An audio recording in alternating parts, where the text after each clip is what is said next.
I have a new book for you. This has not been checked out very often. Disappointing. It is called Misty Gordon and the Mystery of the Ghost Pirates. So if you look, do you see what she has on her face right there? Okay, that's important. And then here's the rest of the cover. Also important. Okay, you won't find that out why it's important till later in the story, but I like this book. But look, nobody's read it. It still wants to stay open or closed by itself because nobody's read it. All right. You have a map of the town where she lives. She lives in a town called Ashcrum. If I remember correctly, it's been a while. And here's some things about their town. They kind of live on the ocean. Okay. Misty Gordon and the Mystery of the Ghost Pirates. Chapter 1, Fanny Belcher's Things. Mr. and Mrs. Gordon liked it when people died. Not that they were bizarre or unfeeling, it's just that the Gordons' business depended on death. You see, they owned the dearly departed antiques store, a shop filled with the musty old furniture of the recently deceased, dead. Perhaps it was a bit gloomy and creepy, the way the Gordons made their living, but they didn't mind. Rather, they fancied themselves the best in the business. And the fastest. As soon as someone bit the dust, the Gordons would purchase his or her stuff. Their motto, "We buy the bucket as soon as you kick it." In fact, to learn of a death in the historic little sea town of Ashcrum, one only had to spy the Gordons' company truck traveling down the street. Faded green with DEAD painted on the side. The former ice cream truck, which still played its music, was quite the town spectacle. Curious kids on bikes would follow the truck, all the while guessing where it might be, where it might stop. Who died, they would wonder. Was it Mr. Fulton, the cat hater, or was it Hazel Monger, the freaky hermit? One Saturday morning in October, blaring its warped tunes, the truck attracted its largest group ever. 20 kids trailed behind it, pedaling down shady streets, through sleepy neighborhoods, and past ancient cemeteries. Finally, the truck came to a sputtering stop in front of a weathered mansion. The huge place had been the home of Franny Belcher. Fanny, not Franny. The richest old lady in Ashcrum. And lucky Mr. Gordon was the first in line to pick over her belongings. He could barely contain his excitement as he hopped out of his truck. He nodded at the group of sweaty, panting kids, all of them waiting to see who would answer the late Fanny Belcher's door. Maybe, they hoped, it would be the ghost of Fanny Belcher herself. "Hurry up and ring the doorbell," yelled Hector Figg, a freckle-faced boy. He swayed impatiently atop his banana seat. "We don't have all day." "Shh," said Mr. Gordon, smoothing his shirt over his round belly. "Hector, you kids go on home. This isn't a sideshow. Have a little respect." Mr. Gordon grabbed the mammoth door knocker. After a few clanks, the door creaked open, revealing a long-faced man in a black uniform. "Yes," wheezed the butler, glaring at Mr. Gordon. "Who are you?" "I'm your dead," said Mr. Gordon brightly. The butler danced backward, a look of horror on his face. "Dead? That's right," said Mr. Gordon, sticking his foot inside the doorway. "It stands for Deceased Estate and Antiquities Dealer. I'm Frank Gordon. I'm here to purchase Miss Belcher's things." "Oh, of course," said the butler. "Come in." Mr. Gordon bolted inside and slammed the door. The kids rushed to the windows and peered through the broken shutters. They snickered, watching Mr. Gordon's bulky figure lurch around the dreary place, picking up chairs, examining sofas, and rummaging through drawers. "He looks like a big rat," said Hector. "Yeah," added another kid, smacking gum. "A rat that just found the biggest hunk of cheese in the world."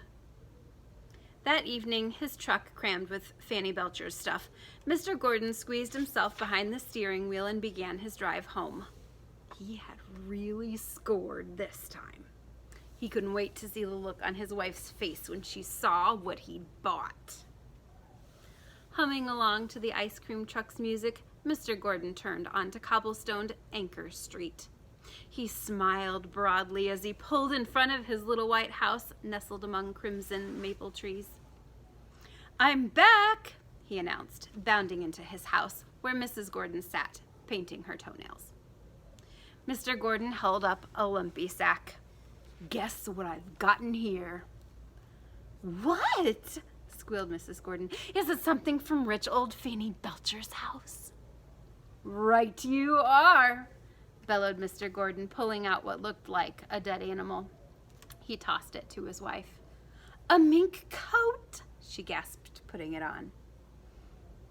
"It's like a fur coat." "Belcher never went anywhere without it," said Mr. Gordon.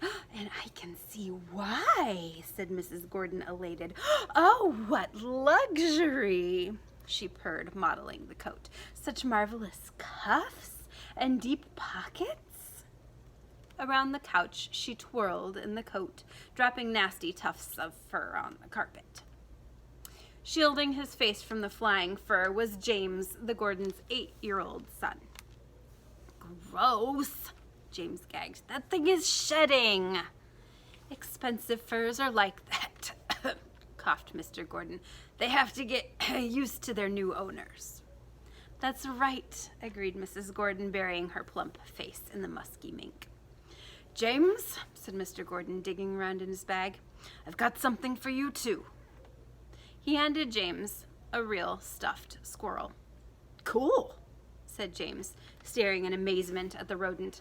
Its face was frozen in a strange smile, its 2 yellow teeth sticking out from crinkled whiskers.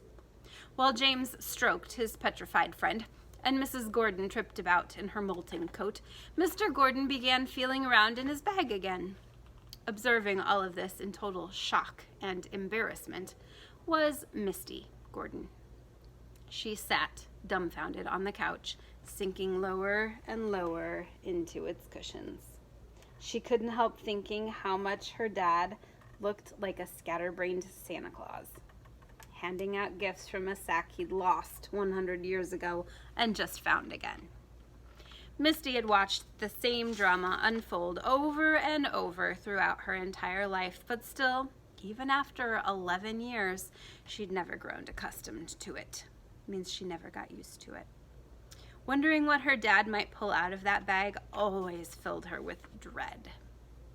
"Last but not least," said Mr. Gordon, pausing dramatically with his hand in the bag, "I've got something for Misty." Misty cringed. "You know how you've been begging for your own phone?" he said. "Well, feast your eyes on this." With that, he pulled out a heavy black phone from the 1940s and handed it to Misty. "Your very first phone," said Mr. Gordon, beaming, "and with a little luck, maybe I can get the thing to work." "Great," moaned Misty, looking at the phone's frayed cord. "So I got a dead lady's broken phone." "What a dud," chuckled James. "But they can't all be winners. Isn't that right, Dad?" Misty grabbed the phone, shoved James out of the way, and went upstairs to her room, shutting her door. She looked around and sighed. Everything she had was antique. That means old. Her rickety 4-poster bed leaned in the corner with a faded patchwork quilt atop it, and Misty's book bag, an old leather mail bag hanging from one of its posts. Yellowed lace curtains fluttered in the open window under which her desk stood, looking like something George Washington might have used as a boy. Another item for the Misty Museum, she said sarcastically, setting the phone on her desk. Too bad the phone didn't work. She would have called her best friend Yoshiko and told her all about the latest craziness in the Gordon household. After all, if there was anybody who understood craziness, it was Yoshi, as everyone called her. Her dad was Dr. Yamamoto, the famous psychiatrist who ran Ashcrum's insane asylum. A chill wind passed through the room and Misty shivered. She pushed the window shut and opened her closet and grabbed a fuzzy wool sweater, one of the many that her dad had given her. It was ugly, but at least it was warm. She tried to wrestle it on, but the thing had become so speckled with holes that she couldn't figure out which one was for her head. "Forget it," she said, as exasperated. With a crackle of static, Misty yanked off the sweater, sending her brown hair flying out in all directions. She straightened her glasses, disgusted. A few vintage clothes were cool, but an entire wardrobe of the stuff, what she wouldn't give for something new. But that required money. "I'm just gonna have to do more babysitting," she decided, putting the sweater back. Just then, a loud clang sounded behind Misty, causing her to jump. She whirled around, expecting to see James with one of his obnoxious, noisy toys, only to find no one there. Misty glanced around. "Ha ha, very funny, James," she said, crossing her arms. "I know you're hiding in here." An even louder clang sounded, followed by a strange rustle. Misty squinted suspiciously at the dark space beneath her bed. In a flash, she tossed the bed skirt aside and looked beneath the saggy mattress. A couple of old dolls peered back from the gloom, but not James. A string of dull thumps erupted, sending Misty's head shooting back out from under the bed. "What is that?" she said, irritated. Then Misty's eyes fell upon Fanny Belcher's telephone, and her mouth dropped open. "No way," she whispered in astonishment as she realized that the noises were coming from the broken phone. Noises that sounded more like beatings than rings. Noises that sound as if someone inside the phone were trying to get out. Misty ventured shakily toward the phone and picked it up to have a look. Suddenly, the phone jerked in her hands, and its underside panel popped loose. Out from it dropped something small and dark. Misty yelped as the object landed on her desk and skittered toward the window. In a blur, it flew at the window pane, hitting the glass with a terrible smack. It flapped wildly for a moment and then fluttered miserably to the floor. For a brief moment, Misty thought the motionless clump was a bird that had somehow gotten trapped in the phone. But when Misty crouched over it, she gasped to discover that it wasn't a bird at all. It was a book. "What the?" said Misty, gazing dumbstruck at the slender black journal. Chills running down her spine, Misty read the embossed letters on its cover. "Diary of Fanny Belcher." There was a knock at her door. "Just a minute," said Misty, snatching up the diary. She tossed the slim book into one of her desk drawers and slammed it shut. Like a caged animal, the diary immediately started banging against the compartment. "Misty?" her father called outside her door. Just like that, the diary went quiet. Misty blinked, puzzled. "Yes?" Misty called back, plopping on her bed and trying to look composed. "Come in." The door opened and her father stuck his head in. "Is everything all right?" he asked. "I heard a lot of noise coming from your room." "Noise?" said Misty, thinking quickly. I accidentally, dropped the phone, that's all." "Oh, I see," said Mr. Gordon, glancing at the phone, which lay dismantled, means apart, atop Misty's desk. He walked over and picked it up. "Panel came loose," he mumbled, tinkering with it. "Let me see if this'll work. Just give me a second. This thing's made out of steel, you know. They don't make stuff like this anymore." While he messed with the phone, Misty kept a nervous and curious eye on the desk drawer. Why had the diary gone silent when her father entered the room? "There you go," Mr. Gordon said, finally getting the panel back in place and setting the phone down. Anyway, dinner's ready. Oh, okay, said Misty, still staring at the drawer as her father turned to leave. I'll be down in a minute. The very moment Mr. Gordon shut the door, whoop, went the diary. What is going on here? Thought Misty. Not only did she have a crazy diary on her hands, she had one that was obviously avoiding her father.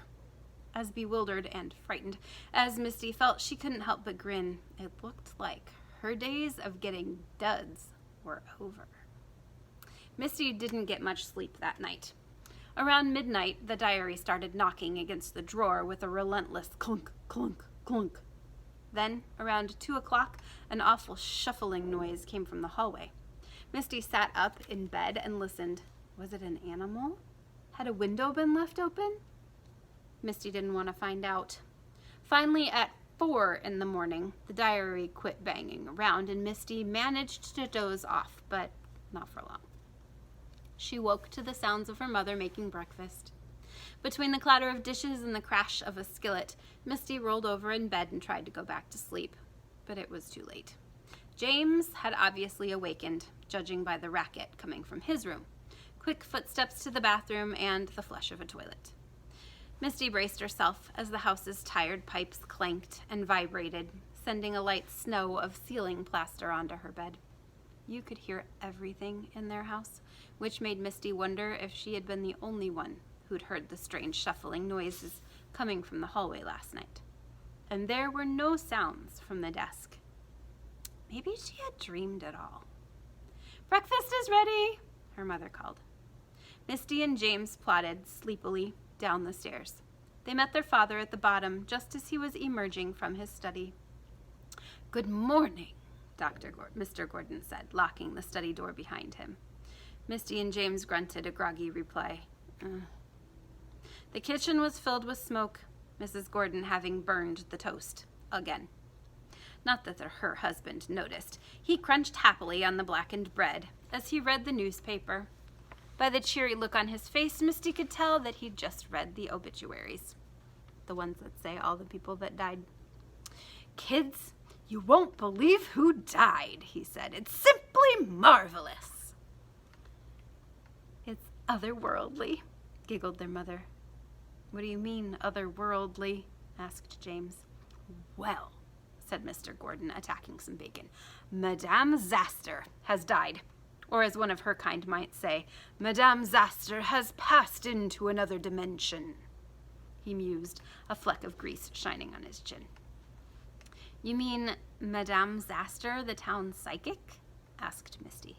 "Yes," said Mr. Gordon. "She was quite a fortune teller and hypnotist. She'd been reading palms and holding seances for years, you know?" he added, his fork in the air.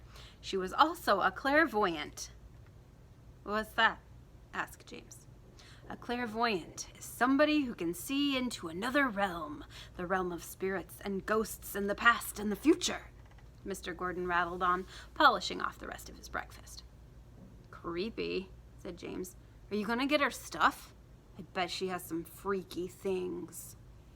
"As a matter of fact, I'm on my way to her place right now," Mr. Gordon announced, standing up and collecting his papers. "I'm sure I'll find some strange things, but nothing fancy. Madame Zaster wasn't the type to own mink coats."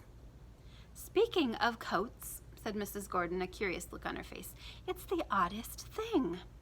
I hung Fanny Belcher's mink coat in the closet upstairs last night, and this morning it's gone. It's as if it just walked out of here on its own." Misty gulped. "Are you sure you didn't put it in the box for the store by mistake?" asked Mr. Gordon. "I'll check when I get back. But now I'd better be on my way. Mrs. Neck, the realtor, is going to meet me at Madame Zaster's house, and I don't want to be late. You kids want to come along?" James shook his head. "Hector's coming over. We're going to be doing kung fu." "How about you, Misty?" said Mr. Gordon. "Want to ride to Madame Zaster's with me?" "No, thanks," Misty said. "Not after what happened the last time I rode in the company truck." "Dear, you're going to have to forget about all that," said Mrs. Gordon, patting Misty's hand. "That's easy for you to say," said Misty, flipping her hair behind her shoulders. How would you like it if you were riding in that truck and people on the street started pointing and laughing and calling you a vulture? This chapter just doesn't end. Sweetheart, we've gone over this 1,000 times, said Mrs. Gordon. We're not vultures, we're estate brokers. Misty rolled her eyes. So you're not going? Said Mrs. Gordon. Good, then you can watch James and Hector in the yard while I get some things done indoors. The thought of watching her brother and his smelly best friend do sloppy kung fu moves on the front lawn was more than Misty could bear. I've changed my mind, Misty said quickly to her dad. I'm going with you to Madame Zaster's. Well then, let's hit the road. Take your satchel with you, Mrs. Gordon told Misty.